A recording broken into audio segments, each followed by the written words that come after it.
సుప్రీంకోర్టుకి ఎటువంటి లాయర్ని పెట్టలేదు. జగన్‌కి మాదిగ వ్యతిరేక అనేది మందాకృష్ణ పదే పదే చెప్తారు. నిజంగా వైఎస్ఆర్‌సీపీ పార్టీ మాదిగ వ్యతిరేక? లేదు. వైఎస్ఆర్ కాంగ్రెస్ పార్టీ ఏ కులకి వ్యతిరేకం కాదండి. ఈ రాష్ట్రంలో ఈ సమాజంలో అట్టడుగున్నటువంటి వర్గాల్ని అభివృద్ధి చేయడం లక్ష్యం వైఎస్ఆర్ కాంగ్రెస్ పార్టీ లక్ష్యం.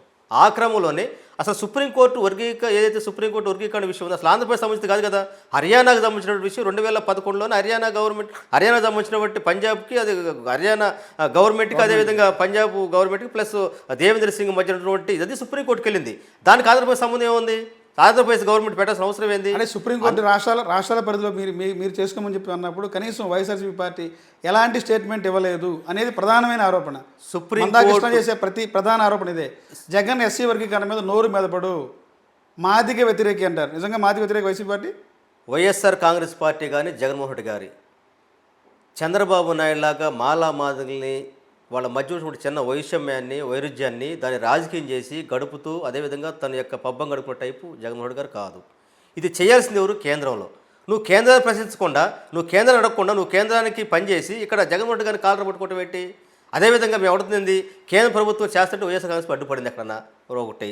రెండవది మొన్న సుప్రీంకోర్టు జడ్జిమెంట్ వచ్చినాక అయితే ఆగస్టు 1వ తారీఖు 2024 సుప్రీంకోర్టు జడ్జిమెంట్ వచ్చినాక సుప్రీంకోర్టు వచ్చిన మొట్టమొదటి వైఎస్ఆర్ కాంగ్రెస్ పార్టీ స్టాండ్ చెప్పింది. ఎస్, మేము సుప్రీంకోర్టు తీర్పును గౌరవిస్తున్నాం, స్వాగతిస్తూ ఉన్నాం, అదేవిధంగా సామాజిక కట్టుబడి పనిచేస్తూ ఉన్నాం. ఈ విషయాన్ని ఈ అగాధాన్ని ఇంకా దీన్ని పెంచకుండా త్వరగా పరిష్కారం చేసి ఏ సామాజిక వర్గానికి అన్యాయం చేయకుండా ఖచ్చితంగా త్వరగా పరిష్కారం చెప్పేసి మా స్టాండ్ చెప్పేసాం. అంతకంటే ఏం కావాలి?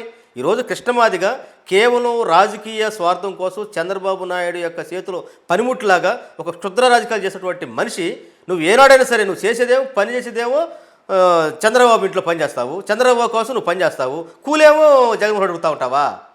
నువ్వు పనిచేసేదేమో చంద్రబాబు ఇంట్లో పనిచేస్తూ ఉంటావు, వాళ్ళు చేస్తూ ఉంటావు. రెండోది నువ్వు తెలంగాణలోనేమో ఏదైతే వర్గీకరణ విషయాలు అక్కడ ఆ ప్రభుత్వం ముందుకెళ్తూ ఉంటేనేమో అక్కడ నువ్వేమో రేవంత్ రెడ్డిని కాలర్ పట్టుకుంటావు, ఎక్కడికి వచ్చావు చంద్రబాబు కాళ్ళు పట్టుకుంటావా? అంటే ఏంటి అసలు నీ ఆలోచన? 30 సంవత్సరాలకి ఈ ఆంధ్రప్రదేశ్లో ఎస్సీ రిజర్వేషన్ల వర్గీకరణ అడ్డం పెట్టి రాజకీయ స్వార్థం కోసం రాజకీయ పార్టీల దగ్గర బానిసత్వం చేసుకుంటూ ప్యాకేజీ తీసుకుంటూ ఒక పార్టీకి కొమ్ము కాస్తూ మరొక పార్టీకి విమర్శిస్తూ ఈరోజు ఆంధ్రప్రదేశ్లో కావచ్చు, తెలుగు రాష్ట్రాలు కావచ్చు, మాదిగల ప్రధాన ఇరుగుబాటు కారణానికి మందకృష్ణ మాదిగ కారణం తప్ప రాజకీయ పార్టీలు కారణం కాదు. దీన్ని పెంచి పోషిస్తూ తన స్వార్థం కోసం వాడుకుంటున్న చంద్రబాబు నాయుడు వీళ్ళిద్దరు తోడుగొంగల వల్ల ఈరోజు ఆంధ్రప్రదేశ్లో మాలా మాదిల మధ్య వైషమ్యం పెరగడానికి కానీ మాదిగ ఇరుగుబాటుతానికి కానీ ప్రధాన కారణం చంద్రబాబు మందకృష్ణ మాదిగ తప్ప ఏ రాజకీయ పార్టీ కూడా ఏ ప్రభుత్వం కూడా బాధ్యత కాదు.